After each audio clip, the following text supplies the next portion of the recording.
बिस्मिल्लाहिर्रहमानिर्रहीम। रब को मना गए जो बंद के सितारे दुनिया पे छा गए हैं, जो बंद के सितारे रब को मना गए जो बंद के सितारे दुनिया पे छा गए हैं, जो बंद के सितारे। अल्हम्दुलिल्लाह नहमदुहु व नस्तईनुहु व नस्तगफिरुहु व नु'मिनु बिही व नतवक्कलु अलैहि व नऊज़ु बिल्लाहि मिन शुरूरि अनफुसिना व मिन सय्यिआति अअमालिना।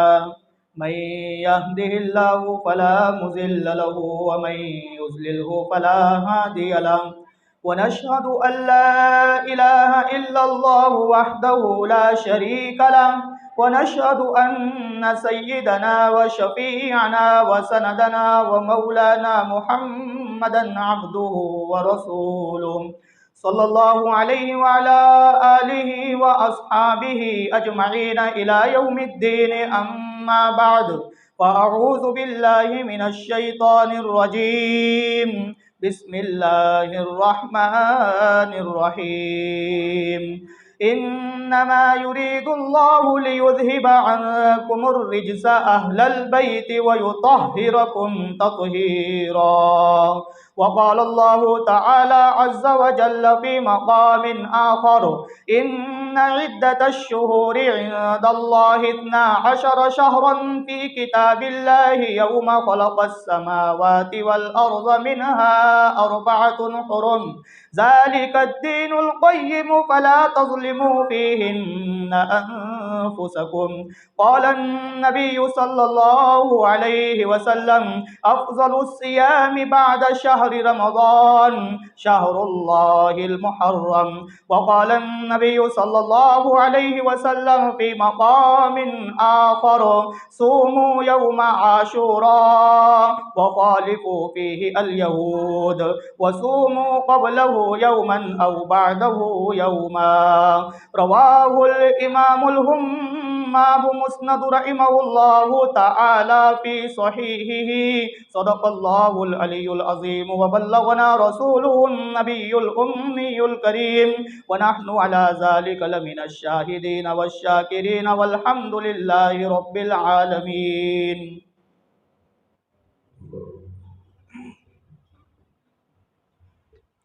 हर इब्तिदा से पहले हर इंतहा के बाद, हर इब्तिदा से पहले हर इंतहा के बाद ज़ाते नबी बुलंद है ज़ाते खुदा के बाद। दुनिया में जिस कदर एहतराम के काबिल हैं लोग, मैं सभी को मानता हूँ मगर मुस्तफ़ा के बाद। कहो सल्लल्लाहु अलैहि वसल्लम। ना मैं का जिक्र ना पीने की बात करते हैं, हम अहले दिल है इसीलिए मदीने की बात करते हैं। वो मुर्दा दिल है जो काइल नहीं हयात अंबिया का, हम जिंदा दिल है इसीलिए जीने की बात करते हैं। मातम वो करे जो मुनकिर हो हयात का, हम जिंदा ए जावेद का मातम नहीं करते।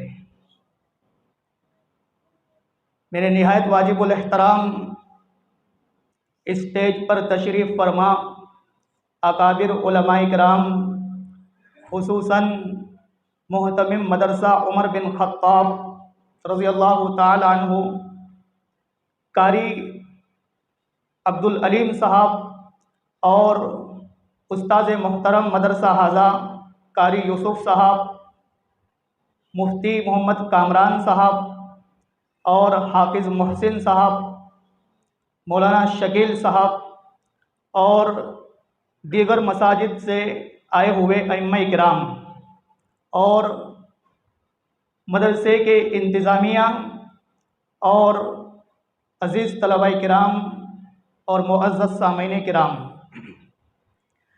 मैंने आप हजरात के सामने दो आयत करीमा और अहादीस पैगंबर में से 2 अहादीस मुबारक की तिलावत की है।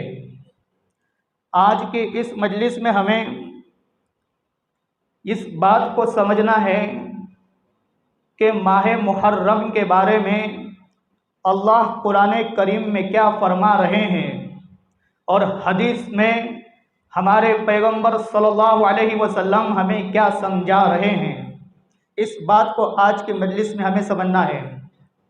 आप हजरात मेरी आँख में आँख डालकर बातें सुने, इंशाअल्लाह आपका वक्त ज़ाय नहीं होगा और इंशाअल्लाह अगर अल्लाह ने चाहा तो आपको हर बात पर दलील दूंगा। आप अगर चाहें तो दलील नोट भी कर लें ताकि आपके सामने जो दीन को ख़राब करने वाला दीन का दुश्मन है आपको बहका कर दीन से गुमराह ना कर दे। इसलिए आप तवज्जो से सुनते रहें और अपने अमल की नीयत से सुने और आगे इसको पहुंचाने की नीयत से सुने। मेरे दोस्तों, मुहर्रमुल हराम जो महीना है, अल्लाह रब्बुल इज़्ज़त ने कुरान करीम में इसका तज़किरा किया है। मुहर्रमुल हराम वो महीना है कि इस कायनात के पैदा होने से पहले ही अल्लाह ने उसे वजूद दे दिया था। मुहर्रमुल हराम वो महीना है कि कायनात बनी तब भी यही महीना पहला है। कायनात ख़त्म होगी तो इसी महीने में ख़त्म होगी। 10 मुहर्रमुल हराम जुमा का रोज़ क़यामत आएगी, आप सबको मालूम है ना, लेकिन कौन से सन में आएगी ये किसी को मालूम नहीं है। हमारा ये अकीदा और नज़रिया है। आजकल लोग कहते हैं कि मुहर्रम में क़यामत आएगी और सन 2024, 25, 30 इस तरह की बहकी बातें करते हैं। सन कौन सा होगा ये अल्लाह के अलावा किसी ना फरिश्ते को मालूम है, ना किसी नबी में से, अंबिया में से किसी नबी को इसका इल्म है। अल्लाह के अलावा किसी को इस बात का इल्म नहीं है कि क़यामत कौन से सन में आएगी। हाँ, ये बात अहादीस में मिलती है कि मुहर्रम की 10 तारीख होगी और जुमातुल मुबारक का मुबारक दिन होगा, उस दिन क़यामत आएगी। लेकिन आप इतना ज़हन में रखें, सन किसी को पता नहीं है। मेरे दोस्तों, ये मुहर्रमुल हराम का जो महीना है, अल्लाह पाक ने बयान फरमाया, पारा नंबर 10 सूरह तौबा। अब मैं मुस्तकिल बात शुरू कर चुका हूँ इसलिए कि टाइम थोड़ा कम है, तो इसलिए आप तवज्जो से सुनते रहे। अल्लाह पाक ने पारा नंबर 10 सूरह तौबा में इरशाद फरमाया, इन्ना इद्दतश-शुहूरि इंदल्लाहि 12 शहरा फी किताबिल्लाहि यौमा खलक़स-समावाति वल अर्ज़ मिनहा अर्बअतुन हुरुम। अल्लाह पाक ने बयान फरमाया कि हमने जिस वक्त 7 ज़मीन 7 आसमानों की तख्लीक फरमाई, हमने जिस वक्त आसमानों को पैदा फरमाया, जिस वक्त 7 ज़मीनों को पैदा फरमाया और उसमें बसने वाली तमाम अल्लामा इब्नुल क़य्यिम रहिमहुल्लाह के कौल के मुताबिक 18,000 मखलूक़ात को पैदा फरमाया, तो उसी वक्त हमने 12 महीनों को भी वजूद दिया, 12 महीनों को भी वजूद दिया। मुहर्रम, सफ़र, रबीउल अव्वल, रबीउल आखिर, जुमादल ऊला, जुमादल उखरा, रजब, शाबान, रमज़ान, शव्वाल, ज़िलक़ादा, ज़िलहज्जा, इन 12 महीनों को हमने पैदा फरमाया। फिर उसके बाद आगे फरमाया, मिनहा अर्बअतुन हुरुम, इन 12 महीनों में से हमने 4 महीनों को मुहतरम, मुकर्रम, मुअज़्ज़ज़ और एहतराम वाला बनाया। 12 महीनों में से 4 महीनों को मुहतरम बनाया।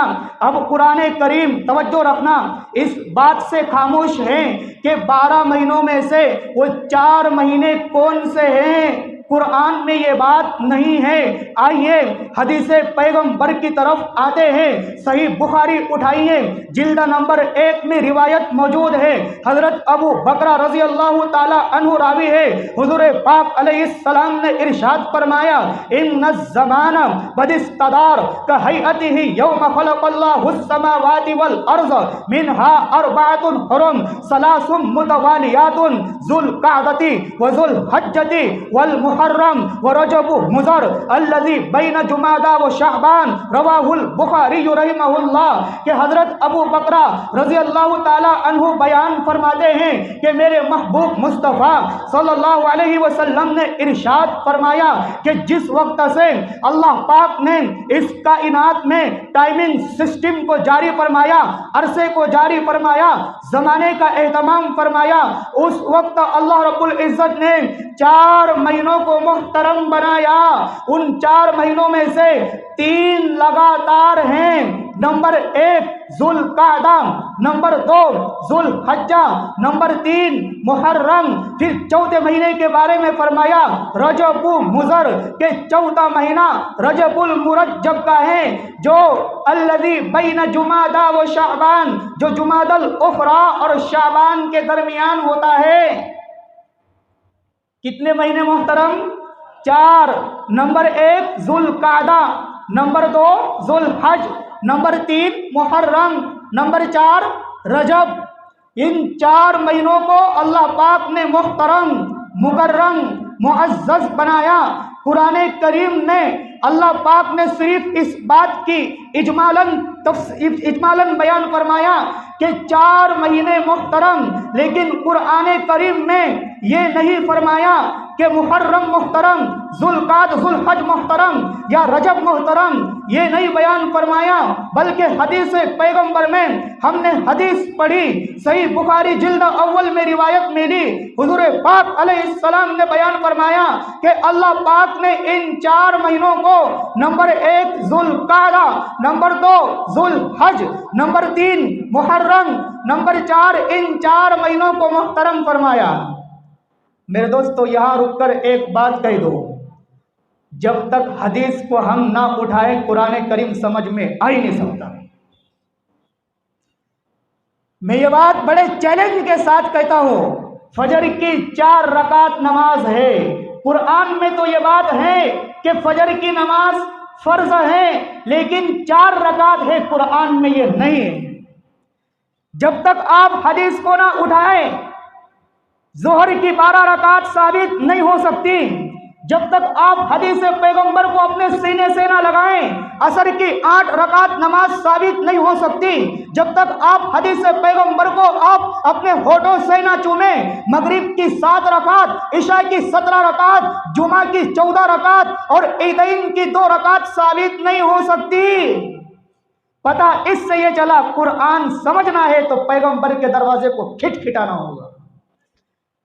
मैं उन लोगों के लिए कह रहा हूं कि आजकल ऐसे फितने रोनुमा हो रहे जो हदीस पैगंबर का इनकार कर रहे हैं, हदीस कोई चीज नहीं, ऐसा बोल रहे हैं। मेरे दोस्तों, हदीस ना उठाए कुरान करीम समझ में आ ही नहीं सकता। हदीस ना उठाए, मुहर्रम के महीने का मुहतरम होना साबित ही नहीं हो सकता। इसलिए हम देवबंद वाले कुरान भी मानते हैं, हम देवबंद वाले हदीस मुस्तफ़ा भी मानते हैं। खुदा के कुरान से पता चला कि 4 महीने मुहतरम हैं, तो मुस्तफ़ा के फरमान से पता चला कि वो 4 महीने ज़ुल्क़अद, ज़ुल्हज, मुहर्रम और रजब हैं। इसलिए हम कुरान पर भी अमल करते हैं और हदीस मुस्तफ़ा पर भी अमल करते हैं। मेरे दोस्तों, समझ आ रही बात? तो मुहर्रम का महीना मुहतरम कुरान में अल्लाह ने बयान फरमाया, हदीस में पैगंबर करीम ने बयान फरमाया। मेरे दोस्तों, ये महीने का मुहतरम कुरान से भी साबित, हदीस से भी साबित। अब आइए, मुहर्रमुल हराम में किन कामों के करने का हुक्म अल्लाह के पैगंबर ने हमें दिया है। क्या क्या काम ऐसे हैं कि अल्लाह के पैगंबर ने हमें हुक्म दिया कि इन कामों को किया जाए, सवाब है, इन कामों से रुका जाए कि वो गुनाह है। आप उठाइए सही मुस्लिम, हमारे पाक पैगंबर सल्लल्लाहु अलैहि वसल्लम ने बयान फरमाया, अफ़ज़लुस सियामी बाद शहरी रमज़ान शहरुल्लाहिल मुहर्रम, के रमज़ानुल मुबारक के महीने के बाद सबसे अफजल रोज़े, सबसे ज़्यादा फजीलत वाले रोज़े जो हैं अल्लाह के महीने मुहर्रम के हैं। गोया शहरुल्लाहिल मुहर्रम, मुहर्रम को हुजूर पाक ने अल्लाह का महीना कहा। कि अल्लाह का महीना है, तो इसमें 2 रोजे रखना सुन्नत है। सही मुस्लिम शरीफ। और एक हदीस पाक मुस्नद अहमद की रिवायत में है, हुजूर पाक अलैहिस्सलाम ने इरशाद फरमाया, सियामु यौमी आशूरा अहतसिबु अलल्लाहि अन युकफ्फिर सनत अल्लती क़ब्लहु, रवाहु इमाम अहमद। इमाम अहमद मुस्नद अहमद में रिवायत लाए हैं कि आशूरे के दिन का रोजा रखना ये पिछले 1 साल के सगीरा गुनाहों के लिए कफारा बन जाता है। अल्लाह रब्बुल इज्जत पिछले 1 साल के सगीरा गुनाह माफ फरमा देते हैं। ये इसकी फजीलत है। फिर और एक मुस्लिम शरीफ की रिवायत में हुजूर पाक अलैहिस्सलाम ने इरशाद फरमाया, सूमू यौमा आशूरा, कि ए मेरी उम्मत के लोगों, तुम आशूरे के दिन का रोजा रखो। और आगे फरमाया, वो खालिफू फीही अल यहूद, इसमें यहूद की मुखालफत करो। आगे इसकी वजाहत फरमाई, मुखालफत कैसे, सूमू क़ब्लहु यौमन औ बादहु यौमन, कि या तो एक दिन पहले रोजा रखकर करो या एक दिन बाद में रोजा रखकर यहूद की मुखालफत करो। कैसे यहूद की मुखालफत कैसे करें? असल में बात ये थी, हजरत मूसा अलैहिस्सलाम और बनी इसराइल को अल्लाह पाक ने फिरऔन से नजात दी थी, वो यही 10 मुहर्रमुल हराम था। यही 10 मुहर्रमुल हराम का महीना था। तो इसकी यादगार के तौर पर यहूदी रोज़ा रखते थे और रखते हैं। सिर्फ 10 मुहर्रम का रोज़ा रखते हो, बाकी 9वीं या 11वीं इसका वो रोज़ा नहीं रखते हैं।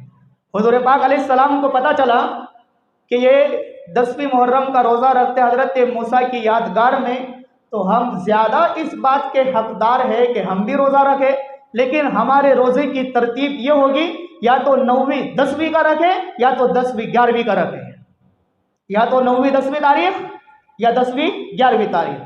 सिर्फ एक रोज़ा रखना मुहर्रम का, मेरे जुमलों पर गौर करना, सिर्फ एक रोज़ा रखना मुहर्रम का फुक़हाए किराम ने इसको मकरूह लिखा है। सिर्फ मुहर्रम की बात कर रहा हूँ, दूसरे रोज़ों की नहीं। लोग बोलते हैं एक रोज़ा रखना नहीं चाहिए, 2 रोज़े रखना चाहिए। जैसे अरफा का रोज़ा होता है, जुल्हज के रोज़े होते हैं, इसी तरीके से और दीगर जो रोज़ों की फजीलत, लोग कहते हैं कि 2 रोज़े रखना चाहिए, एक नहीं रखना चाहिए। गलत अकीदा है। सिर्फ मुहर्रम के बारे में है, एक रोज़ा वो मकरूह है। मेरे दोस्तों, अब हुजूर पाक अलैहिस्सलाम के इस इरशाद से हमें इस बात का पता चलता है कि मुहर्रम के 2 रोज़े रखोगे, रखना की तरतीब क्या है, या तो 9वीं 10वीं का रखें या 10वीं 11वीं का रखें, या तो 9वीं 10वीं तारीख या 10वीं 11वीं तारीख। 2 रोज़े रखना है। कितने रोज़े? 2 रोज़े। अब इसके बारे में फजीलत आपके सामने आ गई। 1 साल के पिछले सगीरा गुनाह अल्लाह अपने फजल से, अपने करम से माफ फरमा देंगे। ठीक है मेरे दोस्तों, यह है इसमें करने का काम सबसे बड़ा। अब इसके अलावा जो काम है, न शरीयत में इसका हुक्म है, न अल्लाह पाक ने कुरान में हुक्म दिया है, न हदीस पैगंबर में हमारे पैगंबर सल्लल्लाहु अलैहि वसल्लम ने इसकी तरगीब दी है। इसके अलावा कोई भी किसी भी चीज़ की फजीलत या किसी भी काम के करने का हुक्म साबित नहीं है, ना कुरान में है ना हदीस में है।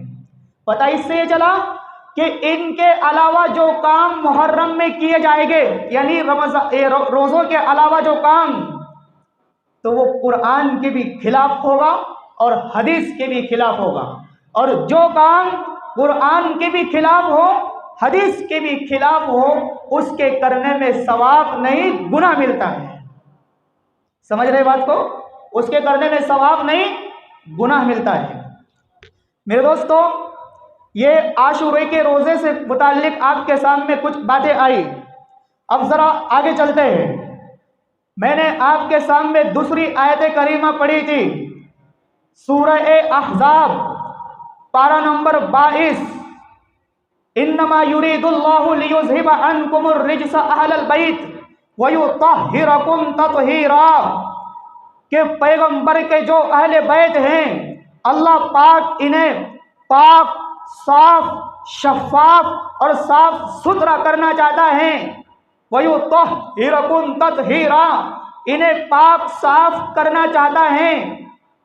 इस आयत करीमा से मुराद पैगंबर की बीवियां हैं। तवज्जो रखना, इन्नमा युरीदुल्लाहु लियुज़हिबा अन्कुमुर रिज्सा अहलल बैत, यहाँ अहले बैत से मुराद पैगंबर की बीवियां हैं।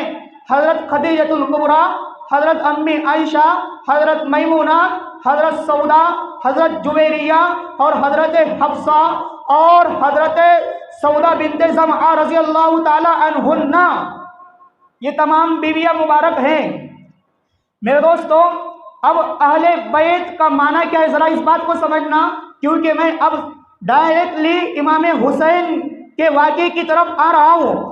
आपको उनका वाक़या समझने से पहले इस आयत का मतलब समझना होगा, तब जाकर उनका वाक़या सही तौर पर समझ में आएगा। कुरान करीम में अल्लाह ने अहले बैत फरमाया, तो अहले बैत से मुराद पैगंबर की बीवियां हैं। लेकिन हदीस मुबारक में है कि सिर्फ अहले बैत पैगंबर की बीवियां नहीं हैं। आप एक माना ज़हन में रखें कि अहले बैत जो हैं पैगंबर के घराने को कहते हैं और सहाबा पैगंबर के याराने को कहते हैं। अहले बैत का माना पैगंबर का घराना और सहाबा का माना पैगंबर का याराना। अब बाज लोग इमाम हुसैन या इमाम हसन या हजरत फातिमतुज़ ज़हरा या हजरत अली रज़ी अल्लाहु अन्हुम, इनको अहले बैत नहीं मानते। आइए मैं आपको एक रिवायत पढ़कर सुनाता हूँ। कुरान करीम से तो पता चला कि पैगंबर की बीवियां पैगंबर का घराना पैगंबर के घराने में शामिल हैं। आप हदीस पाक उठाइए, हदीस पाक में है हुजूर पाक अलैहि तहियतु व तस्लीम ने हजरत इमाम हुसैन को बुलाया, हजरत इमाम हसन रज़ी अल्लाहु अन्हुमा को बुलाया और कहा, ए मेरे नवासों, ये चादर है, चादर के इस तरफ का हिस्सा तुम इसको पकड़ लो। और फिर अपनी लाडली बेटी फातिमतुज़ ज़हरा रज़ी अल्लाहु अन्हा को बुलाया और फरमाया, ए बेटी फातिमा, तुम चादर के इस तरफ वाला हिस्सा पकड़ लो। फिर उसके बाद हजरत अली कर्रमल्लाहु वजहहू को बुलाया और कहा, ए अली, तुम चादर के इस तरफ वाला हिस्सा पकड़ो। फिर अल्लाह के पैगंबर ने फरमाया, अल्लाहुम्मा आहाउलाई अहलु बैती, ए अल्लाह, ए मेरी उम्मत के लोगों, ये भी मेरे घराने में शामिल है, ये भी मेरे घराने में शामिल है। तो खुदा के कुरान से पता चला कि पैगंबर की बीवियां पैगंबर का घराना है। तो हदीस पैगंबर से पता चला इमाम हुसैन, इमाम हसन, हजरत अली, हजरत फातिमतुज़ ज़हरा रज़ी अल्लाहु अन्हुमा, ये भी पैगंबर के घराने में शामिल है। कुरान से हजरत पैगंबर की बीवियां का घराने के होने का इल्म हुआ, तो हदीस मुस्तफ़ा से इमाम अली, इमाम हुसैन, इमाम हसन, हजरत फातिमतुज़ ज़हरा रज़ी अल्लाहु अन्हा, इन तमाम के पैगंबर के घराने का इल्म हुआ। इसलिए हम कहते हैं हम हदीस भी मानते हैं, कुरान भी मानते हैं। तो हजरत अली का खानदान पैगंबर के घराने में शामिल है, पैगंबर के घराने में हजरत अली का खानदान शामिल है। मेरे दोस्तों, अब आगे आते हैं रजबुल मुरज्जब के महीने में। अब मैं इमाम हुसैन रज़ी अल्लाह ताला अन्हुमा का जो वाक़िया है वो आपसे बयान कर रहा हूँ, और उससे जो नताइज निकलेंगे आपके सामने वो इंशाअल्लाह बयान कर दिए जाएंगे। मेरे दोस्तों, रजबुल मुरज्जब का महीना है और इमाम हुसैन रज़ी अल्लाह ताला अन्हु ये मदीनतुल मुनव्वरा में रह रहे हैं। अब अमीर मुआविया की जब वफ़ात हुई, अमीर मुआविया को इल्म नहीं था कि यजीद ये बड़ा जालिम इंसान होगा या बड़ा फासिक इंसान बनेगा। अमीर मुआविया को इस बात का इल्म नहीं था। बहरहाल जब यजीद हज़रत अमीर मुआविया की वफ़ात के बाद अपने अब्बा के तख्त पर जानशीन हुआ, तो उसने वलीद बिन उतबा, जो उस वक्त मदीने का गवर्नर और ऑफिसर था, उसने एक लेटर भेजा कि इमाम हुसैन से कहिए कि वो यजीद के हाथ पर बैअत करे, और बैअत करने का तरीका ये होगा कि वो वलीद बिन उतबा के हाथ पर बैअत करें, और वलीद बिन उतबा यजीद की नियाबत में इमाम हुसैन की बैअत करेंगे। ये इसने लेटर भेजा। जब ये लेटर इमाम हुसैन को पढ़ के सुनाया गया, वलीद बिन उतबा उस वक्त गवर्नर था, उसने सुनाया, रातों रात बुलाया इमाम हुसैन को और कहा, ए इमाम हुसैन, यजीद की तरफ से यह खत और ये हुक्म जारी हुआ है कि आप मेरे हाथ पर बैअत करें यजीद की नियाबत में। आप मेरे हाथ पर बैअत करेंगे तो ये यजीद के साथ बैअत होगी। इमाम हुसैन ने कहा कि भाई, आप मुझे जब बैअत करना ही थी तो रात के वक्त आपने मुझे क्यों बुलाया? आप दिन को भी तो बुला सकते थे, और मुझ जैसे इंसान को दिन ही में बुलाना चाहिए ताकि लोगों को पता चले कि इमाम हुसैन बैअत कर रहे हैं। आपने रात में क्यों बुलाया? इसका कोई जवाब नहीं था। फिर वलीद बिन उतबा ने जरा नरमी के अंदाज में बातचीत की। यजीद को पता चला, यजीद ने खत लिखा कि वलीद बिन उतबा को अपनी गवर्नरी से माजूल कर दिया जाए, हटाया जाए। लिहाजा उसने हटा दिया। अब इस वाक़ये के बाद इमाम हुसैन मक्कतुल मुकर्रमा हिजरत कर गए, मक्कतुल मुकर्रमा की तरफ आए और 6 महीने तक मक्कतुल मुकर्रमा में रहे। अपने नाना जान जो हुजूर पाक अलैहिस्सलाम का मदफन शहर मदीना, जिसको आपने अपना वतन बनाया, वो शहर छोड़ने पर मजबूर कर दिया यजीद ने आपको।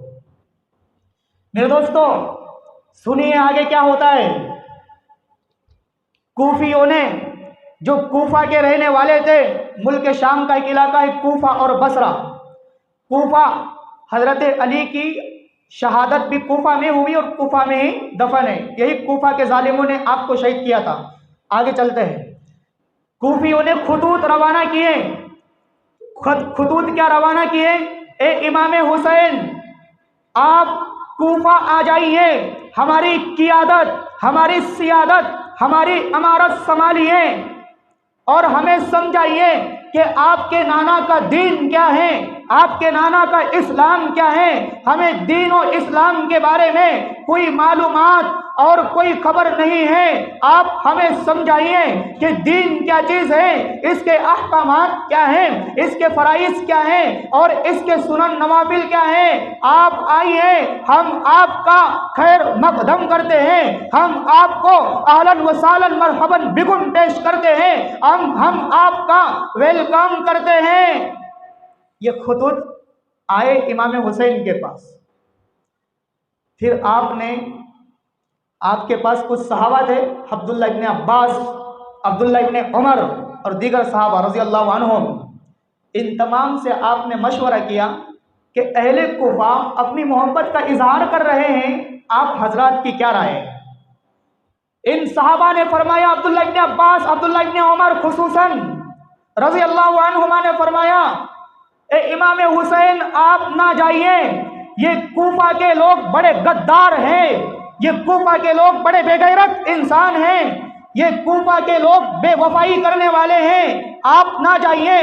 क्या आपको इस बात का इल्म नहीं है कि आपके अब्बा जान हजरत अली रजी अल्लाह ताला अन्हु को इन्होंने शहीद करवाया है? क्या आपको इस बात का इल्म नहीं है कि आपके बड़े भाई इमाम हसन रजी अल्लाह ताला अन्हु को इन्होंने जख्म किया था या जख्म करवाया था? तो ये आपके भाई को ना हुए या आपके वालिद को ना हुए तो ये आपके साथ वफादारी कैसे करेंगे? आप ना जाइए।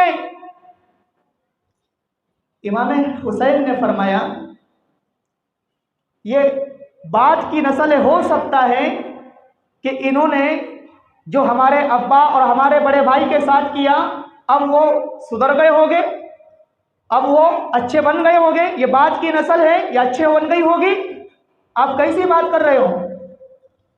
फिर भी रोका इन्होंने। अब्दुल्ला इब्ने अब्बास, अब्दुल्ला इब्ने उमर, हजरत उमर के लड़के, हजरत अब्बास के लड़के, इन्होंने रोका कि आप ना जाइए। तो इमाम हुसैन ने फरमाया कि भाई, आप खत नहीं देखते, कि खत में मोहब्बत का इजहार है, हमारी क़ियादत संभालिए, हमारी सियादत संभालिए, हमें दीन सिखाइए। बताइए, अगर अल्लाह के यहाँ मेरी पूछ होगी, जब उनसे पूछा जाएगा भाई तुमने दीन क्यों नहीं सीखा, तो वो जवाब देंगे हमने दीन सीखने के लिए इमाम हुसैन को दावत दी थी, इमाम हुसैन नहीं आए तो हमारा इसमें क्या कसूर है। इमाम हुसैन ने कहा कल क़यामत को जब वो ये जवाब देंगे इमाम हुसैन ने हमारी दावत पर लब्बैक नहीं कहा, हमारी इल्तिजा और गुजारिश और दरखास्त करने के बाद भी नहीं आए, तो हमारा इसमें क्या कसूर है। इमाम हुसैन का कसूर है, लिहाजा उन्हें गिरफ्तार किया जाए। तो अल्लाह को मैं क्या जवाब दूंगा क़यामत के दिन, अल्लाह को मैं क़यामत के दिन क्या जवाब दूंगा। मेरे दोस्तों आगे सुनिए, ये बात हो गई। अब मशवरा इन्होंने ये दिया, अब्दुल्ला इब्न अब्बास, अब्दुल्ला इब्न उमर और दीगर सहाबा ने, अब एक काम कीजिए, अपना कोई नुमाइंदा पहले वहाँ भेजिए ताकि वो पता करे कि हालात साजगार है या हालात ख़राब है। कूफा के जो रहने वाले इंसान हैं वो हक के साथ बोल रहे हैं या वो गद्दारी करना चाहते हैं। आप अपना नुमाइंदा भेजिए ताकि वो उनके शब व रोज़ को देखे, लैल व नहार को देखे, वहाँ के वो हालात को देखे कि साजगार है या ख़राब है। लिहाजा मुस्लिम बिन अकील आपके चचाजाद भाई, इनका इंतखाब हुआ। आप जाइए अपने परिवार समेत, अपनी फैमिली के साथ, और देखिए वहाँ के हालात क्या है। मेरे दोस्तों, मुस्लिम बिन अकील अपनी फैमिली के साथ, अपनी औलाद और अपनी बीवी के साथ गए। जाकर जब कूफा में पहुँचे हैं, तवज्जो रखना, मुस्लिम बिन अकील इमाम हुसैन के चचाजाद भाई कूफा में पहुँचते हैं। कूफा वाले आपका इस्तकबाल करते हैं और आपके सामने अपनी अकीदत और मोहब्बत का इजहार करते हैं। लिहाजा रिवायतों में बयान किया गया 12,000 कूफियों ने मुस्लिम बिन अकील के हाथ पर बैअत की। तवज्जो, एक रिवायत के मुताबिक 80,000 कूफियों ने मुस्लिम बिन अकील के हाथ पर बैअत की। मेरे दोस्तों, कुछ अरसा गुजरने के बाद मुस्लिम बिन अकील रज़ी अल्लाह अन्हु ने लेटर लिखा, खत लिखा, ए इमाम हुसैन आप आ जाइए, हालात बहुत अच्छे हैं, यहाँ की आवाम और ये कूफा वाले हकीकत में दीन सीखना चाहते हैं, इन्हें दीन सीखने की ज़रूरत महसूस हो रही है, हालात बहुत अच्छे हैं, आप आ जाइए और इन्हें दीन सिखलाइए। ये ख़त आया, फिर सहाबा को आपने बताया, तुम नहीं देखते ये ख़त मुस्लिम बिन अकील ने रवाना किया। सहाबा ने फरमाया कि ठीक है, आपकी मर्ज़ी, जब ये सारी चीज़ें हैं तो फिर आपकी मर्ज़ी है, जाइए, अच्छी बात है। सारे हालात सामने थे, लेकिन आगे नहीं मालूम है कि ये कूफा वाले गद्दारी करेंगे। मेरे दोस्तों, हज़रत इमाम हुसैन अपने बीवी और बेटों के साथ, अपनी फैमिली के साथ अपना सफ़र तय करते हैं। रास्ते में चल रहे हैं, यजीद को इसकी इत्तिला हुई, खबर पहुंच गई इमाम हुसैन कूफा आ रहे हैं, इत्तिला मिल गई। उसने इब्ने ज़ियाद मलऊन को कूफा भेजा और इब्ने ज़ियाद मलऊन कूफा में आया, नकाब में था, घोड़सवार होकर आया। कूफा वाले समझे कि इमाम हुसैन आए, जबकि वो इब्ने ज़ियाद मलऊन था, हज़रत हुसैन का कातिल, कत्ल करवाने वाला। मेरे दोस्तों आगे सुनिए, अब वो पहुंचा, उसने नकाब खोला। अब कूफा वाले उसे देख कर हैरान और शशदर रह गए, उनके चेहरे पीले पड़ गए, जर्द पड़ गए कि ये क्या देख रहे हैं। लिहाजा उसने तलवार निकाला, उस इब्ने ज़ियाद ने, और कहा, एक कूफा वालों, एक ऐलान कर रहा हूं, तवज्जो से सुनना। उसने ऐलान ये किया, मैं तुम्हारे लिए बसरा से एक तोहफा लाया हूं, तुम मुस्लिम बिन अकील की बैअत कर चुके हो, या तो तुम बैअत को तोड़ दो या तो फिर तुम्हारा इस तलवार के साथ मेरी तलवार होगी और तुम्हारी गर्दनें होगी, तुम्हारे लिए ये तोहफा है। मेरे दोस्तों, ये बदबख्त कूफियों ने मुस्लिम बिन अकील की बैत तोड़ डाली, डर गए, और इनके बच्चों समेत इन्होंने अपनी बैत तोड़ डाली। इनकी औरतों ने भी, इनके बच्चों ने भी, इनके पूरे खानदानों ने, कूफियों ने इन मुस्लिम बिन अकील के साथ धोखा किया। उस वक्त गवर्नर थे कूफा के नोमान इब्ने बशीर रजी अल्लाह अन्हु, ये कूफा के गवर्नर थे, इनको भी माजूल कर दिया। और इब्ने जियाद ने कहा अब तुम्हारा गवर्नर मैं हूं, लिहाजा इस बदबख्त जालिम ने मुस्लिम बिन अकील को शहीद करवा दिया। मेरे दोस्तों, मुस्लिम बिन अकील के साथ मुस्लिम बिन अकील के 2 बेटे भी शहीद करवाए, छोटे बच्चे। इस जालिम को उन बच्चों पर भी रहम नहीं आया, उनको भी शहीद करवा दिया। मेरे दोस्तों, उसके बाद इमाम हुसैन मकाम जियाला या मकाम जुबाला पर जब पहुंचते हैं, इब्ने जियाद को इल्म होता है कि इमाम हुसैन आ रहे हैं, तो वो हुर बिन यजीद जो उसका सिपाही था, 1000 का लश्कर लेकर इमाम हुसैन का रास्ता रोकने के लिए रवाना करता है। जाओ हुसैन का रास्ता रोक दो, उसको आने ना दो। हुर बिन यजीद आते हैं 1000 के लश्कर के साथ और इमाम हुसैन से फरमाते हैं, इमाम हुसैन आप रुक जाइए, गवर्नर की तरफ से ये ऑर्डर आया है, गवर्नर की तरफ से ये हुक्म आया, आप रुक जाइए। मेरे दोस्तों, भाई आप हमें क्यों रोक रहे? इमाम हुसैन ने फरमाया हमें जाने दे, आप क्यों रोक रहे? मैं थोड़ी मेरी मर्जी से जा रहा हूं, मैं तो कूफा वालों के बुलाने पर, उनके दावत देने पर जा रहा हूं, लिहाजा मेरे पास खुतूत है।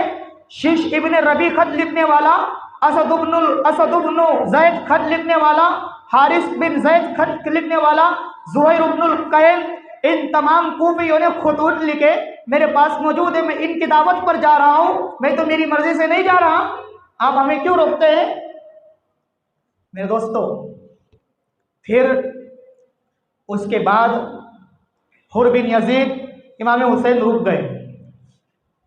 फिर इब्ने जियाद को पता चला कि इमाम हुसैन आने ही वाले हैं, उसने फिर दूसरा लश्कर और भेजा, अम्र बिन साद के साथ 4000 का लश्कर उस जालिम ने भेजा। जाओ इमाम हुसैन से इल्तिजा करो कि वो मेरे हाथ पर बैअत करे यजीद की। मेरे दोस्तों, इमाम हुसैन जब यजीद की बैत करने पर राजी नहीं तो उसके चेले की बैत कैसे कर सकते थे? नहीं कर सकते थे। हाँ, आगे सुनिए, अम्र बिन साद आता है 4000 का लश्कर लेकर और इमाम हुसैन से कहता है, ए इमाम हुसैन, इब्ने जियाद की तरफ से ऑर्डर और हुक्म है कि आप उसके हाथ पर यजीद की बैत करें। इमाम हुसैन ने कहा कि भाई बैत का तो कोई मसला ही नहीं है, मैं तो कूफा वालों ने जो मुझे इजहार अकीदत पेश की और खुतूत भेजे हैं, मैं इसलिए जा रहा हूं, मेरा तो गवर्नरी का कोई ताल्लुक ही नहीं है, हुक्मरानी से मेरा कोई ताल्लुक ही नहीं है। अम्र बिन साद ने कहा, बल्कि इमाम हुसैन ने उससे फरमाया, जब बात ऐसी ही है तो या तो मैं वापस हो जाता हूँ जहाँ से आया मदीना से, या तो फिर मैं किसी सरहद पर जाकर अल्लाह के रास्ते में जिहाद करता हूँ, गाजी बन जाता हूँ, या फिर मुझे डायरेक्टली यजीद से बात करने दीजिए। ये 3 बातें पेश की। नंबर 1, या तो मैं जहाँ से आया वहाँ रवाना हो जाता हूँ, या फिर मैं किसी सरहद पर जाकर मुजाहिद बन जाता हूँ, या फिर मुझे डायरेक्टली बिला वास्ता यजीद से मुझे बात कर लेने दीजिए। अमर बिन साहब ने कहा, बात तो बड़ी अच्छी है, बात बहुत अच्छी है, हमें तो पसंद आई, थोड़ी देर ठहर जाइए, मैं ये खत इब्ने जियाद को रवाना करता हूँ, आप सब्र कीजिए। अब इसने खत में लिखकर भेजा इब्ने जियाद को कि अल्लाह ने बड़ा करम किया, अल्लाह ने बड़ा फजल किया, इमाम हुसैन की बातें तो बड़ी हमें अच्छी लगी, बाकी जो आप फैसला फरमा दे आपकी मर्जी। वो कहते हैं ना, एजेंसियों के पास जब रिपोर्ट दर्ज होती है, कि रिपोर्ट अभी दर्ज है, बाकी हुक्मरान बाला जो कह दे वो उनकी मर्जी। मेरे दोस्तों, आगे क्या होता है आप सुनते जाइए। अमर इब्न जियाद जब खत को पढ़ता है वो भी खुश होता है, वो भी खुश होता है कि इमाम हुसैन ने 3 बातें रखी, या तो शहर मक्का वापस चले जाऊं, नंबर 2 या तो किसी सरहद पर जाकर गाजी बन जाऊं, या नंबर 3 बिला वास्ता यजीद से बातचीत करूं। बातें तो बड़ी अच्छी है मेरे दोस्तों। इब्ने जियाद इतना बुरा नहीं था। शिमर जिल जोशन एक बड़ा जालिम उसका ऑफिसर था, उसने उसको बहकाया। यहाँ रुक कर एक जुमला कह दो, फिरौन इतना बदबख्त और बुरा नहीं था जितना उसका सिपाही हामान बदबख्त था। जब फिरौन ने देखे ना कि 12 रास्ते बन चुके हैं, फनफजरत मिन हुस्नता अशरत आइना, हजरत मूसा की लाठी मारने पर, तो वो समझ गया था कि अपनी दाल गलने वाली नहीं है, समझ गया था। लेकिन हामान ने उसे वर्गलाया और कहा, ए फिरौन, ये रास्ते तेरे ही लिए बने, ये रास्ते तेरे ही लिए बने। अब वो बदबख्त उसके कहने में आ गया और उसने घोड़े समंदर में लाए। फिर फगशियहुम मिनल यम्मि मा गशियहु, अल्लाह ने उनको गर्काफ कर दिया।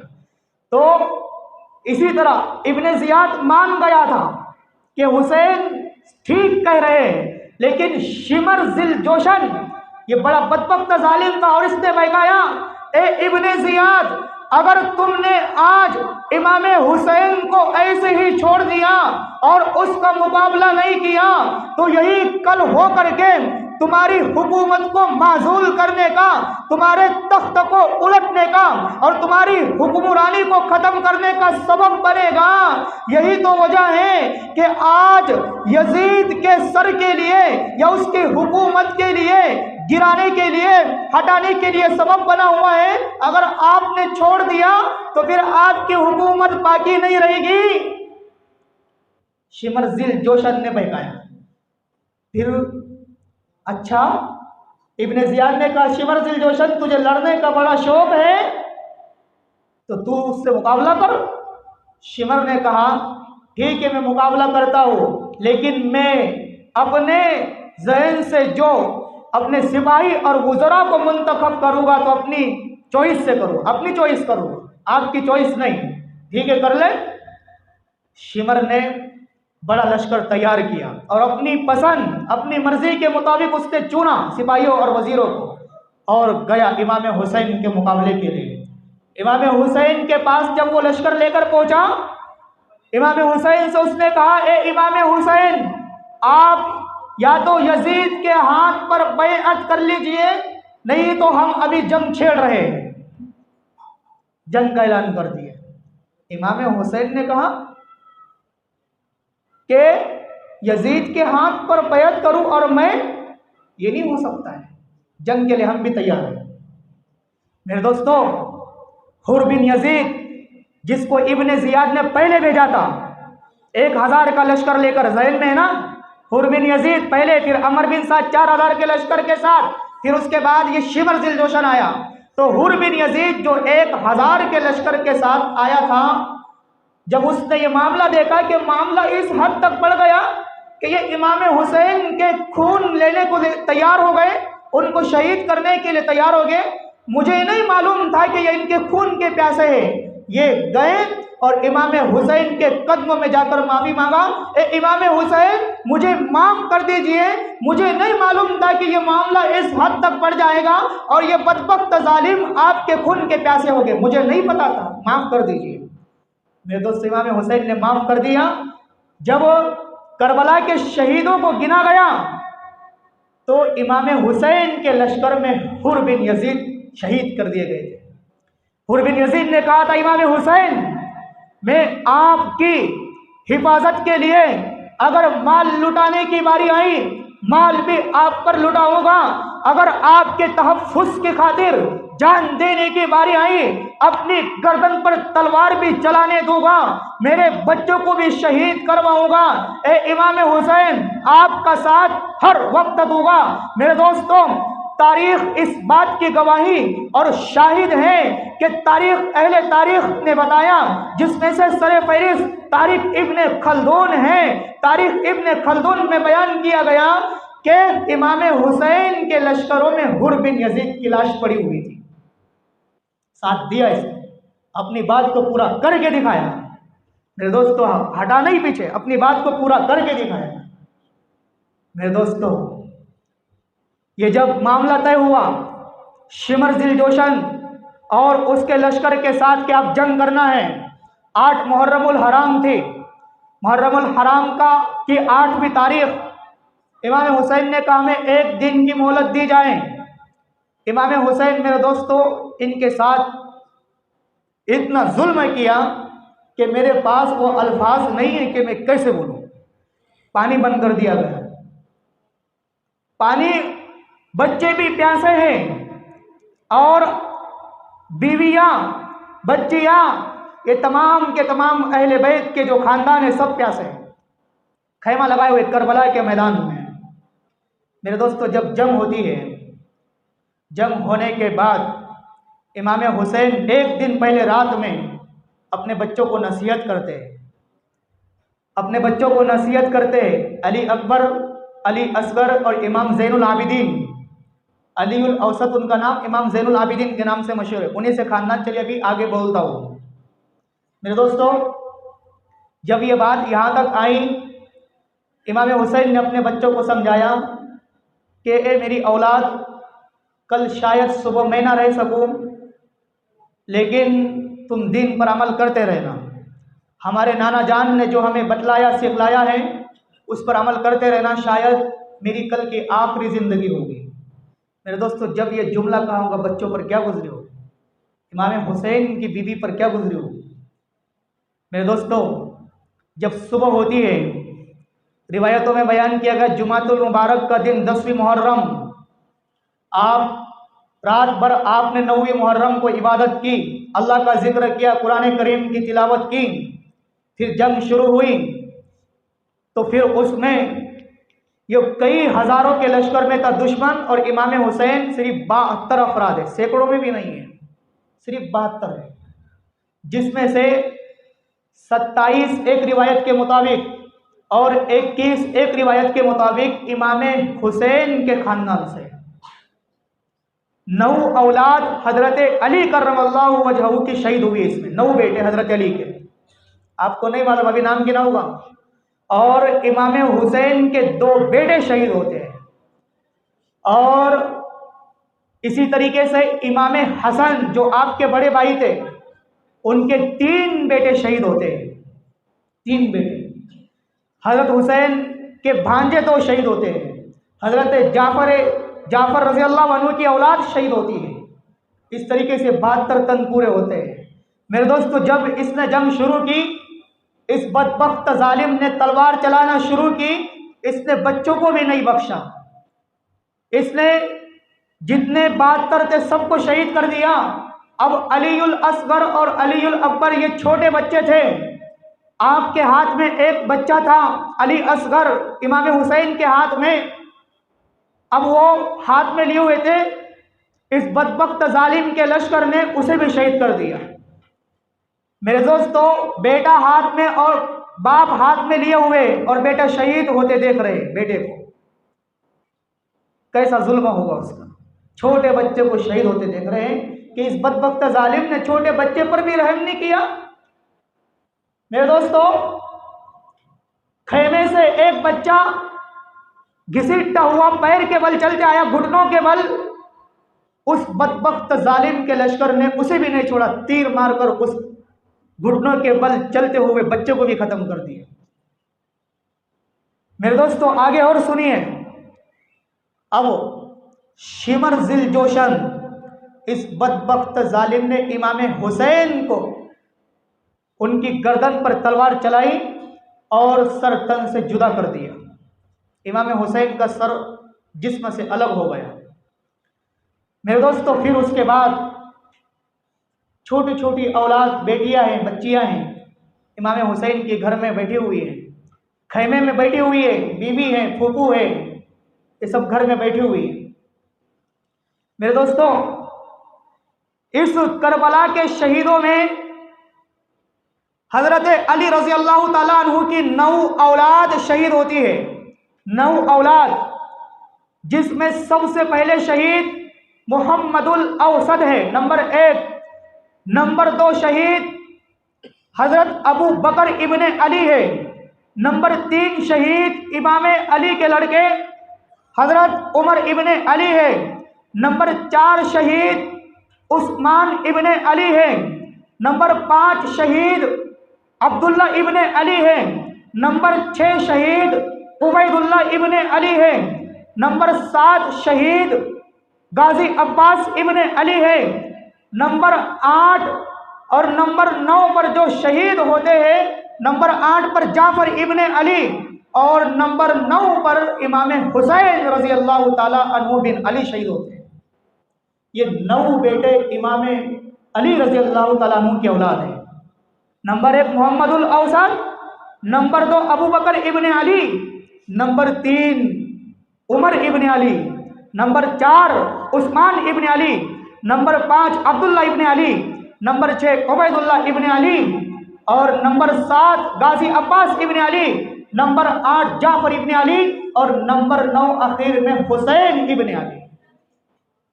ये तमाम करबला के शुहदा हैं। हजरत अली के 9 लड़के जो मुख्तलिफ बीवियों से थे, हजरत फातिमा के अलावा बीवी से, और इमाम हसन जो आपके बड़े भाई, उनके 3 बेटे इस लश्कर में शहीद होते हैं। एक का नाम कासिम बिन हसन, दूसरे का नाम अबू बकर बिन हसन और तीसरे का नाम हसन मुसन्ना बिन हसन। ये 3 हजरत हुसैन के भतीजे इस करबला के शहीद हैं। मेरे दोस्तों, ये नाम क्यों नहीं बताए जाते? आपको मालूम है क्यों नहीं बताए जाते? समझो, एक अहम फितने की तरफ आपको इशारा करके जा रहा हूं कि नाम इसलिए नहीं बताए जाते कि ये तमाम नाम सहाबा के नाम पर है। अबू बकर, उमर, उस्मान, अब्दुल्ला, उबैदुल्ला, जाफर और कुछ हजरात ऐसे हैं जो इन लोगों का नाम पसंद नहीं करते, इसलिए इनके नाम छुपाते हैं। राफिजी और शिया, राफिजी और शिया, फितनों से आगाह कर रहा हूं आपको। इमाम हुसैन को बोलते हैं इनका पहला हक था, अबू बकर उमर ने इनका हक लूट लिया, उनका इस तरीके से कहना है। मेरे दोस्तों, अबू बकर को खलीफा किसने बनाया था? बोलिए आप, किसने बनाया था? हजरत रसूलुल्लाह ने। किसने बनाया था? हजरत रसूलुल्लाह ने। क्या फरमाया था? मुर अबा बकरिन फल युसल्ली बिन नास, अबू बकर को कहो कि मैं बीमार हूँ, मेरी मौजूदगी में मेरे रहते हुए अबू बकर को इमाम बनाओ। तो जिसको पैगंबर इमाम बनाए तो उसकी खिलाफत का इनकार करता है। जिसको हजरत मोहम्मद रसूलुल्लाह जानशीन मुंतखब करे तो उनकी जानशीनी का और इंतखाब का इनकार करके फासिक बनता है। मेरे दोस्तों, इसलिए नाम नहीं देते हजरत अली की औलाद का। मेरे दोस्तों, आगे जब हजरत हुसैन का सर इब्ने जियाद के दरबार में ला जाता है, भाई बदबख्त जालिम लाठी लेता है और इमाम हुसैन के सर के साथ वो लगाता है, इमाम हुसैन के होठों पर रख कर हिलाता है इस्तेहज़ाअन। उस वक्त एक बूढ़े साहबी उसे देखते हैं, हजरत ज़ैद इब्ने अरकम देखते हैं। ये मंजर देखते कहते हैं ज़ैद इब्ने अरकम की उम्र उस वक्त 60 या 58 साल थी, बूढ़े थे। और हजरत इमाम हुसैन जिस वक्त शहीद हुए सन 61 हिजरी, इनकी भी उम्र 58 साल थी। इस बूढ़े पर रहम नहीं आया, इस बदबख्त जालिम को। लकड़ी और छड़ी से ऐसे होठों को हिला रहा है, गर्दन को जो अलग की गई है। हजरत ज़ैद इब्ने अरकम वो सहाबी है कि जब कुफ्फार मक्का ने हमारे पैगंबर के खिलाफ मशवरे के लिए दारुन नदवा कायम किया, तो यही दारुन नदवा का पार्लियामेंट हमारे पैगंबर रसूलुल्लाह को बनाया गया और जगह हजरत ज़ैद के वालिद अरकम रजी अल्लाह तआला अन्हु ने दी थी। वही ज़ैद इब्ने अरकम है। ज़ैद इब्ने अरकम कहते हैं, इरफा कज़ीबक या ज़ालिम वलक़द रअयतु रसूलल्लाहि सल्लल्लाहु अलैहि वसल्लम मिरारन युलाज़िमुहु। सुनन तिर्मिज़ी जिल्द दुव्वम। ए जालिम इब्ने ज़ियाद, इन होठों पर से अपनी छड़ी को हटा, क्योंकि मेरी आंखों ने कई मर्तबा इन प्यारे होठों को मोहम्मदुर रसूलुल्लाह सल्लल्लाहु अलैहि वसल्लम के होठों से चूमते देखा है, और तो उन होठों को हिला रहा है। क्या तूने सर तन से जुदा किया, ये जुल्म कम हो गया? मेरे दोस्तों, रिवायतों में बयान किए गए हैं उस जालिम ने इनको भी सजा दी, ये ज़ैद इब्न अरकम रज़ी अल्लाहु अन्हु। फिर उसके बाद ये सर ले जाया गया और तमाम अहले बैत को मुंतकिल कर दिया गया यजीद के गवर्नर ऑफिस में। यजीद के सामने लाया गया इमाम हुसैन का सर। जब इमाम हुसैन के सर को इमाम हुसैन की बच्चियों ने देखा, दो लड़कियां थी, फातिमा बिनते हुसैन, सकीना बिनते हुसैन। इमाम हुसैन की कितनी लड़कियां? दो। फातिमा बिनते हुसैन, सकीना बिनते हुसैन, छोटी छोटी बच्चियां हैं। अपने बाप के सर मुबारक को देखकर रोई, चिल्लाई कि मेरे बाप का यह हाल कर दिया गया। अपने छोटे बच्चों की रोने की आवाज़ अलग होती है, उनको नहीं पता था, बच्चियां थी, 3 या 4 साल की उम्र वाली थी, 5 साल के अंदर। इतने जोर से रोई अपने बाप के सर को देखकर जिसका कोई बयान नहीं किया जा सकता। मेरे दोस्तों, जब ये बच्चियों की, मासूम बच्चियों की रोने की आवाज़ यजीद के ज़नाना हाउस में पहुंची, जहाँ उसकी औरतें, उसके खानदान की औरतें रहा करती थी, तो उसकी बीवी हिंद बिनते अब्दुल्ला वो आई और यजीद से जब उसने सर देखा इमाम हुसैन का कि हजरत पैगंबर के नवासे का यह हाल कर दिया गया, और वो भी यजीद की हुकूमत के रहते हुए, उसने यजीद को कहा, ए यजीद, ये तेरी हुकूमत के रहते हुए इमाम हुसैन नवासे रसूल का यह हाल कर दिया गया, तेरी हुकूमत पे रहते हुए। उसने कहा कोई बात नहीं, बीवी को समझाने के लिए हम बदला लेंगे। मेरे दोस्तों, उस जालिम ने बदला नहीं लिया, उस जालिम ने बदला नहीं लिया, बदला लेके बोला लेकिन बदला नहीं लिया। मेरे दोस्तों, वो जो मासूम बच्चियां रोई थी, छोटी छोटी बच्चियां थी, बाप के सर मुबारक को देखकर रो रही थी। मेरे दोस्तों, ऐसा जुल्म किया था, इसने बदला नहीं लिया। मेरे दोस्तों, ये है करबला का वाकिया। जो जो इमाम हुसैन के दुश्मन थे, इनकी भी मौत अच्छी नहीं हुई है। इनकी मौत आपको सुनाऊं, कुछ ही देर तक या कुछ ही अरसा यजीद की हुकूमत रही, बाद में तमाम सहाबा ने उसकी मुखालफत की, मदीने वाले भी मुखालिफ बन गए, मक्का वाले भी मुखालिफ बन गए, उसकी हुकूमत को गिरा दिया। बाद में अल्लाह ने उसको बड़ी खराब मौत अता की, फुटबॉल की तरह उसके सर से खेला जाता था, ऐसी मौत अता की। उसके बाद शिमर, जो बदबख्त जालिम जिसने शहीद किया था, इब्ने ज़ियाद, इनकी भी मौत अच्छी नहीं हुई है। इनको भी अल्लाह पाक ने ऐसे ही बदतरीन अजाब वाली मौत अता की। मेरे दोस्तों, इब्ने ज़ियाद, इमाम हुसैन के बाद इब्ने ज़ियाद से मुकाबला किया मुख्तार सकफ़ी ने। मुख्तार सकफ़ी अगरचे बाद में इस बदबख्त ने भी खत्म नबूवत का दावा किया, लेकिन इस मुख्तार सकफ़ी नाम है उसका, इब्ने ज़ियाद को उसने कत्ल किया और उसकी गर्दन सर तन से जुदा कर कर, उसकी गर्दन धड़ से अलग कर कर उसी जगह पर रखवाया जहाँ उसने इमाम हुसैन का सर रखा था। उस बदबख्त इब्ने ज़ियाद ने, उसके साथ भी ऐसी अल्लाह ने ऐसी मौत आई है। और शिमर के साथ उसकी जो मौत हुई, उसको परिंदे भी खाने के लिए तैयार नहीं, ऐसी फेंक दी गई, उड़ा दी गई, ऐसे मौत आई। मेरे दोस्तों, ये जालिम बचे नहीं है, अल्लाह ने इनको हलाक और बर्बाद किया है। जो अहले हक होते हैं, अगर वो बदला ना ले तो मेरा अल्लाह उनसे बदला लेता है।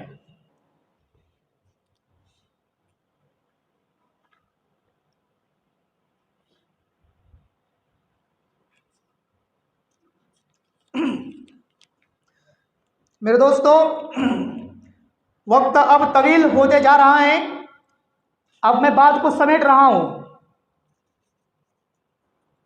ये वाक़या आपके सामने बयान किया गया।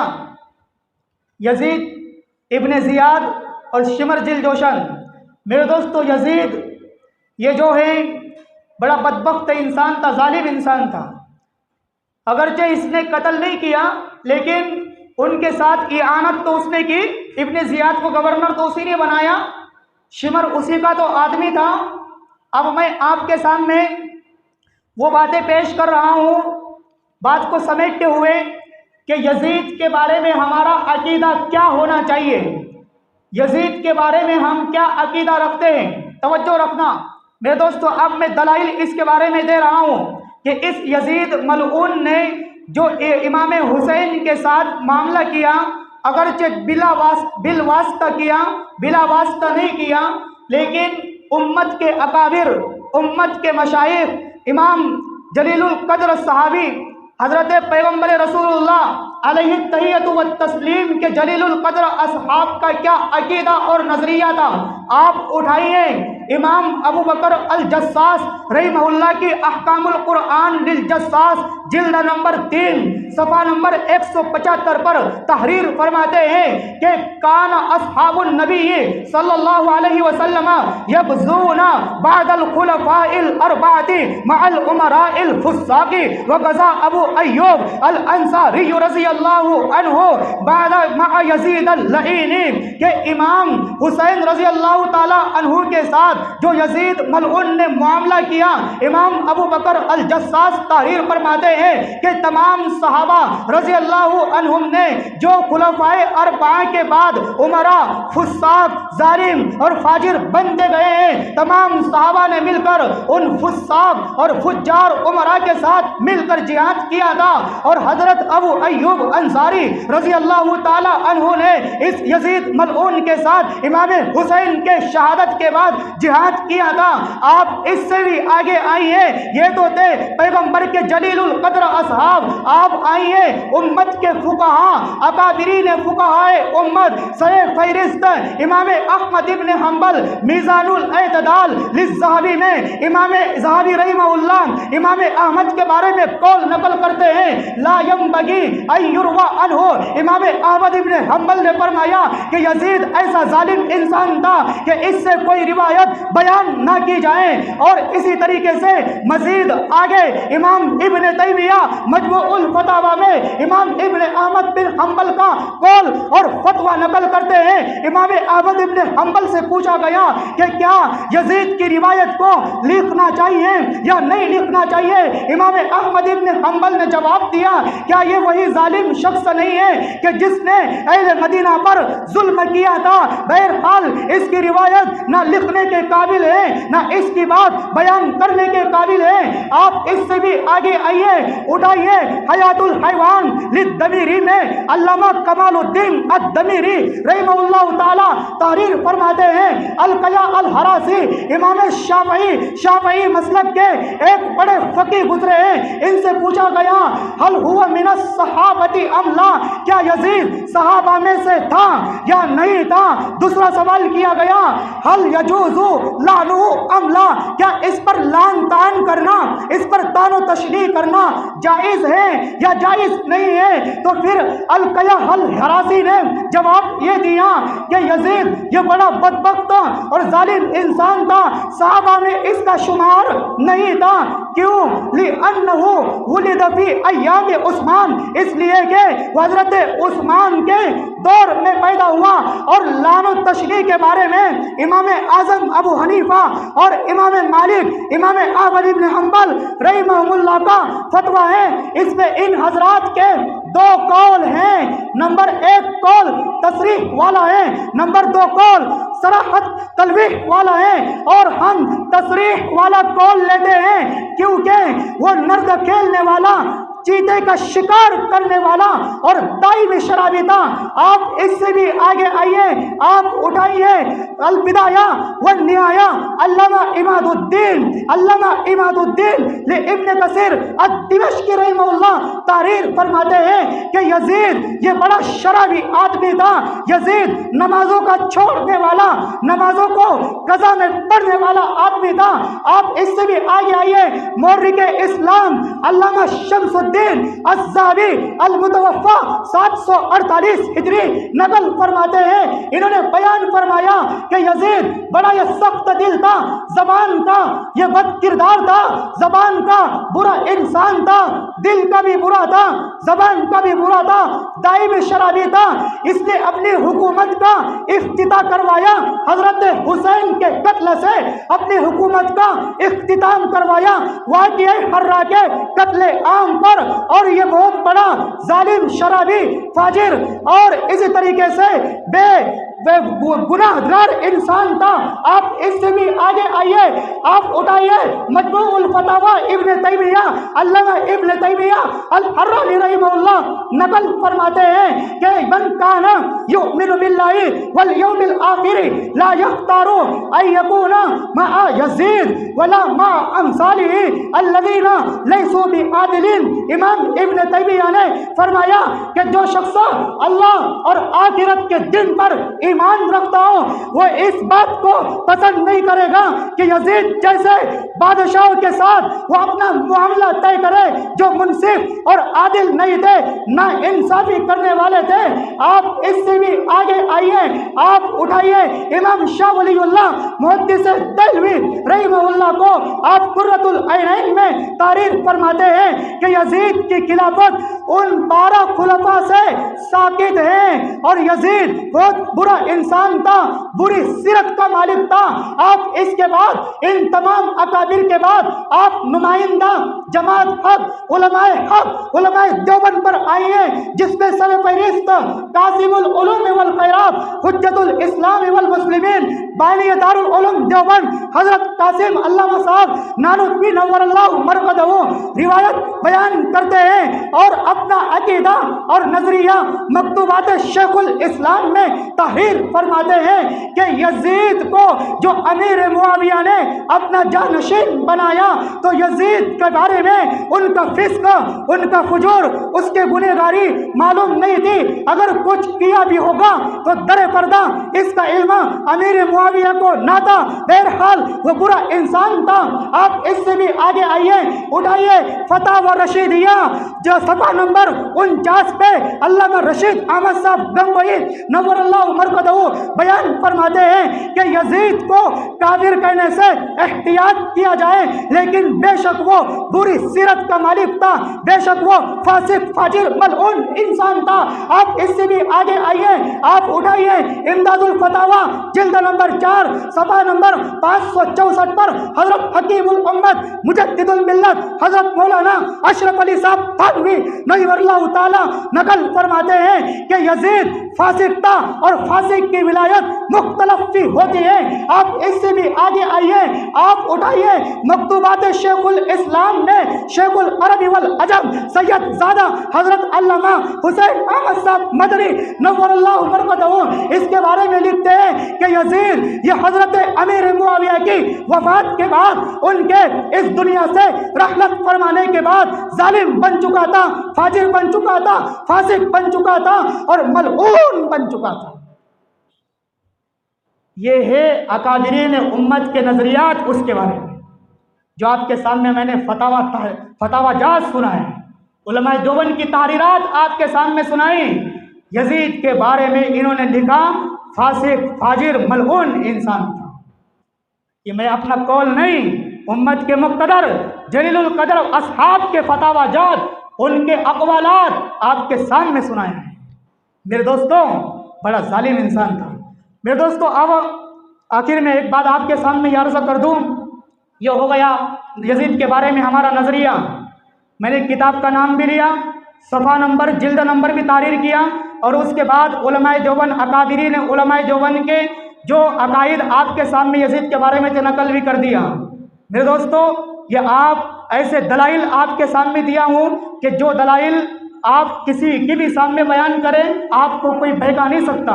और मेरे दोस्तों एक बात याद आई कि इमाम हुसैन का जो सर था, याद आ गई तो कहते चले जाऊँ, तफसीर इब्न कसीर जिल्द नंबर 8 में ये बात लिखी हुई है कि एक रिवायत तो ये है कि इमाम हुसैन के सर को इमाम ज़ैनुल आबिदीन जो छोटे बच्चे थे बीमारी की वजह से जंग में ना जा सके, इन्हीं से अभी हसनी ख़ानदान जारी है। हसनी खानदान हज़रत फातिमा ज़हरा की औलाद, हज़रत अली की औलाद, इन्हीं से अभी खानदान जारी है। ये बीमारी की वजह से जंग में शरीक नहीं हो सके थे। इमाम ज़ैनुल आबिदीन अलीयुल औसत उनका नाम था। मेरे दोस्तों, फिर इन्होंने अपने अब्बा के सर को उठाया और जन्नतुल बकी में, मदीनतुल मुनव्वरा में अपनी, कहना चाहिए दादी यानी फातिमतुज़ ज़हरा रज़ी अल्लाह ताला अन्हा के कदम मुबारक में इमाम हुसैन के सर को दफनाया। दूसरी रिवायत ये मिलती है कि इमाम हुसैन का जो सर था यजीद ही के दरबार में था। यजीद के जाने के बाद जो है मलिक बिन मरवान, सलमान बिन मलिक, इसका दौर आया, इसकी हुकूमत आई। इसने इमाम हुसैन के सर पर कफन भी पहनाया, नमाज जनाजा भी पढ़ी और उसके बाद दिमश्क के एक कब्रिस्तान बाबू सगीर में इमाम हुसैन के नाम से इनकी कब्र बनाई। ये दो रिवायतें इनके बारे में मिलती हैं। मैं इसी बात आपको कह चुका हूँ जिसका हवाला मिलना मुश्किल होता है। तफसीर इब्ने कसीर जिल्द नंबर 8 ध्यान में रखना। मेरे दोस्तों, अब ये तमाम बातें मुहर्रम में क्या करने की थी आपके सामने मैंने वजाहत से बयान कर दी है। अब रोज़े रखना ये सवाब है। रोज़ों के अलावा जितने भी काम हो गए, पानी की सबीलें लगाना या इसी तरीके से संदल करना या इसी तरीके से इनके नाम की और कोई चीज़ करना, ये हदीस में कुरान से साबित नहीं है। जो कोई करेगा पैगंबर के हुक्म की खिलाफ वर्जी करेगा और पैगंबर के हुक्म की खिलाफ वर्जी जो है ये इस्लाम में साबित नहीं, गुनहगारी होती है, गुनहगारी होगी। मेरे दोस्तों, इमाम हुसैन जब शहीद हुए, जुमा का मुबारक दिन था, नमाज फिर भी नहीं छोड़ी, नमाज शहीद होते हुए फिर भी नहीं छोड़ी। वो एक हुक्म है कि जब गाजी इंसान हो तो 2 रकात वो पढ़ता है। वही खिफ्त बैनहुमा फलतकन तलहुमुस्सलात फलतकुम ताइफतुम मिनहुम माअका वलियाखुदू अस्लिहतहुम, ये आयत करीमा है पारा नंबर 5 की, कि 2 रकात जो पढ़नी होती है। बहरहाल आप उलमा से पूछ लेना। इमाम हुसैन ने फिर भी नमाज नहीं छोड़ी है। और मेरे दोस्तों, हमारा यह हाल है कि अल्लाह ने नमाज का हुक्म दिया, हम नमाज छोड़ रहे हैं और दूसरी चीज़ें उनके नाम पर कर रहे हैं। मेरे दोस्तों, क़यामत के दिन पूछ होगी कि हमने तुमको हमारे नबी के ज़रिए से समझाया था कि मुहर्रमुल हराम में करने वाले क्या काम है और ना करने वाले काम है। तुमने करने वाले काम को तो छोड़ दिया और ना करने वाले काम तुमने अंजाम दिए। मेरे दोस्तों, पूछोगी, क्या जवाब देंगे हम? पूछोगी। मेरे दोस्तों, ये महीना मुहतरम पहले से था, ऐसा नहीं है कि इमाम हुसैन की शहादत की वजह से बना। इस महीने में सिर्फ इमाम हुसैन की शहादत नहीं हुई, यकुम मुहर्रम को हजरत उमर इब्ने खत्ताब खलीफा सानी पैगंबर के ताजदार उमर बिन खत्ताब की शहादत हुई है। इसी महीने में हजरत उस्मान बिन अफ़्फ़ान रज़ी अल्लाह ताला अन्हु की शहादत हुई है। इसी महीने में और दीगर सहाबा उम्मत के अइम्मा की भी शहादत हुई है। ऐसा नहीं है कि सिर्फ इमाम हुसैन की शहादत हुई।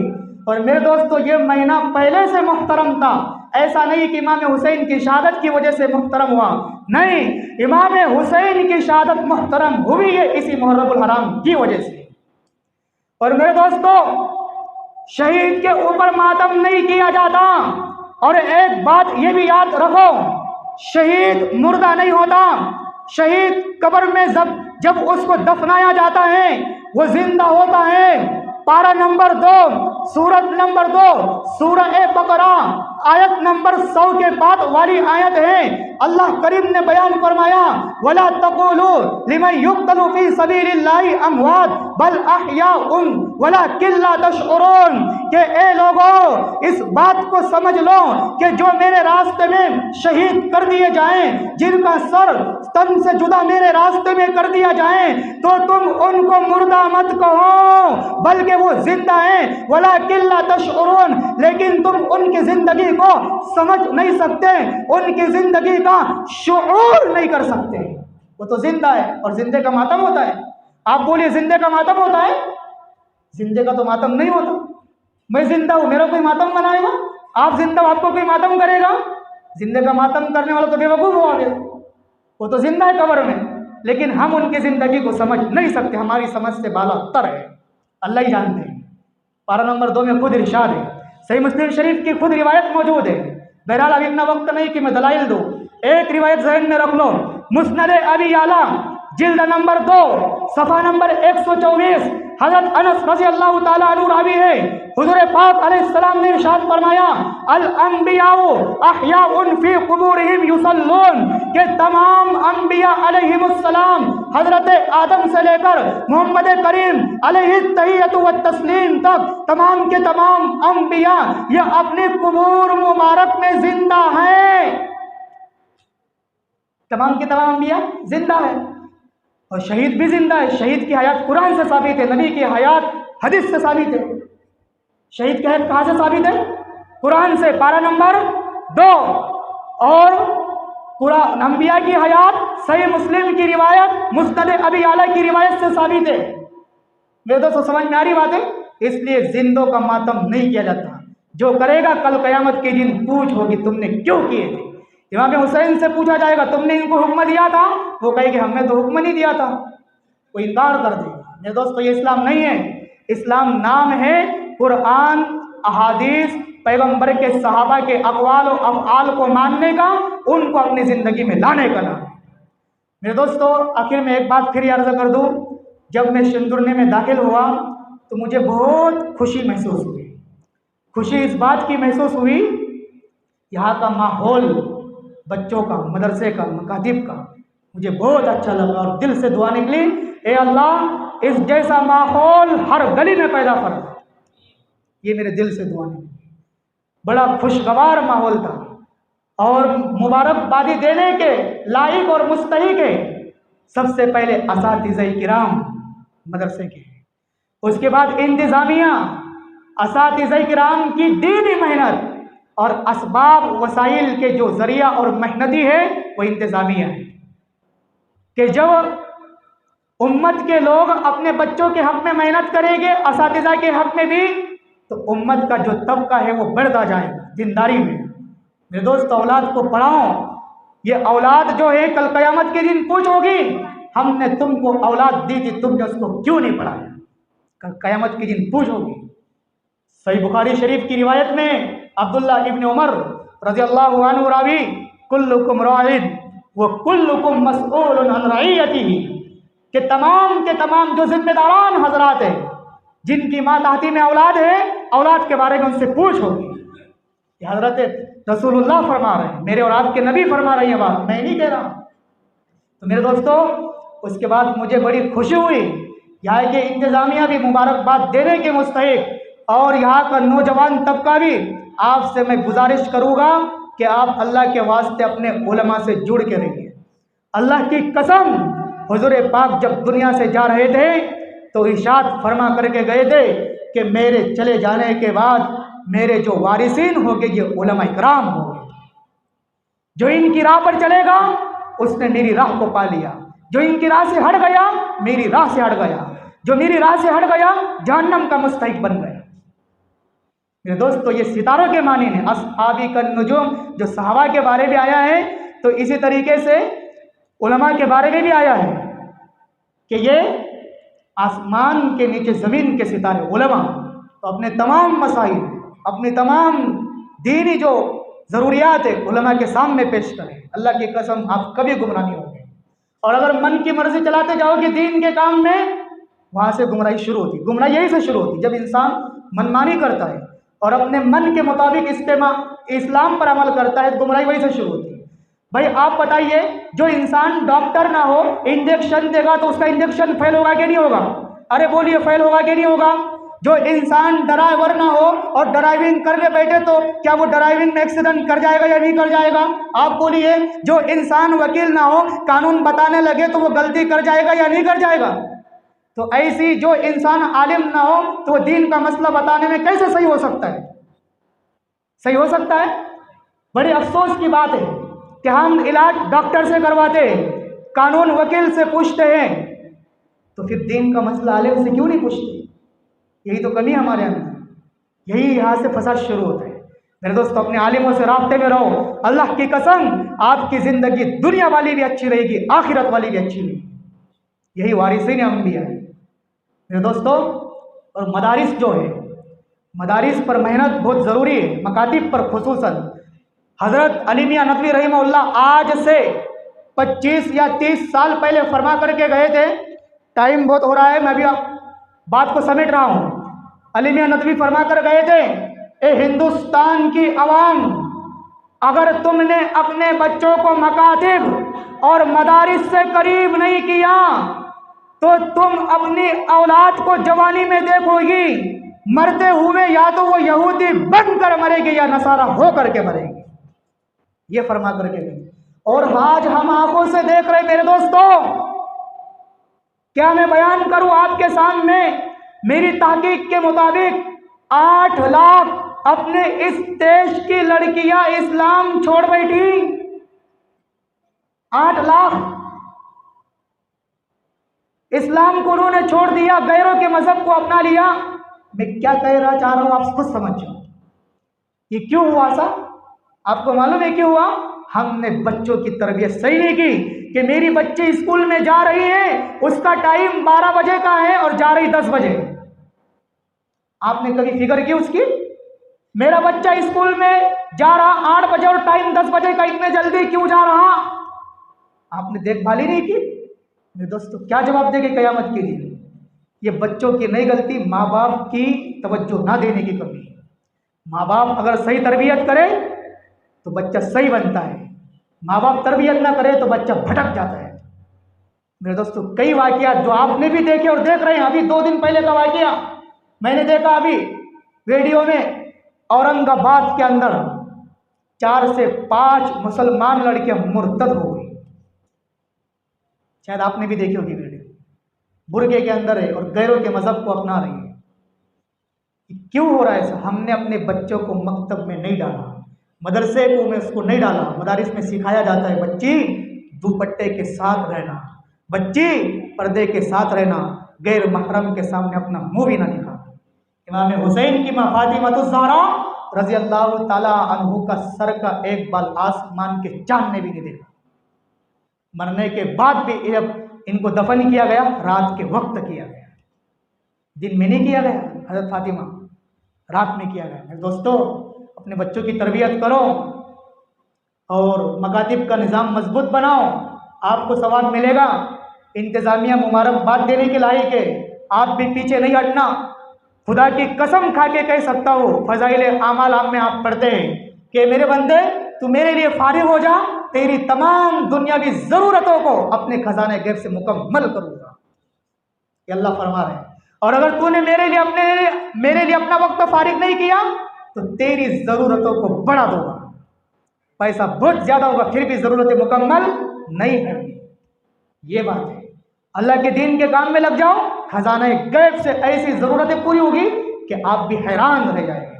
हाँ मेरे दोस्तों, ये कुछ अहम बातें थी जिसका आपके सामने बयान करना ज़रूरी था।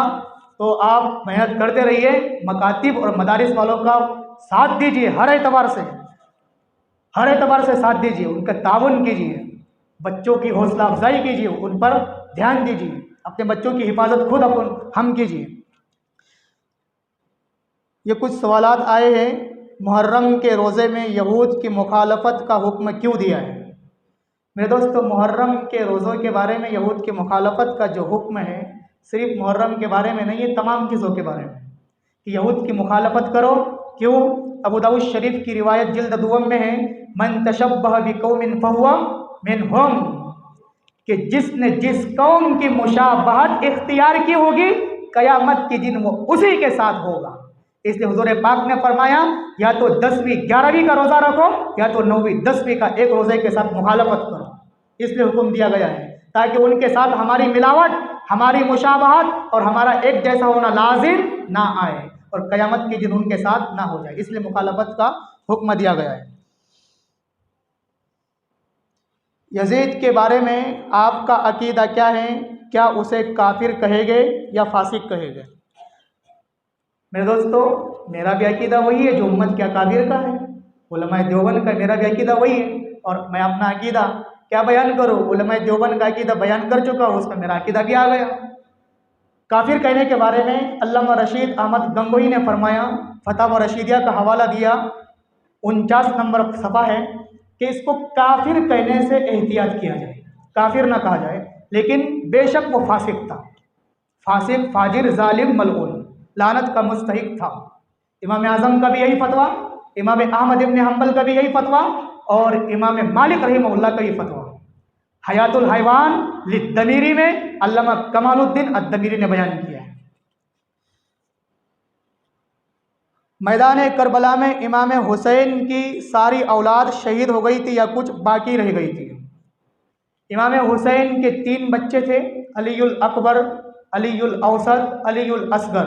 तो अलीउल अकबर, अलीउल असगर ये दोनों शहीद हो गए थे और अलीउल औसत जिनको इमाम ज़ैनुल आबिदीन कहा जाता है, ये बीमार होने की वजह से अपनी फूफी और अपनी माँ के पास थे, जा नहीं सके थे, बीमार थे, तो लिहाजा उसने उनको कत्ल नहीं किया, छोड़ दिया था। उन्हीं से उनकी नस्ल चली और अब तक चल रही, जैसा कि अभी बयान में आपने सुन लिया। और कोई बात? दुआ कर।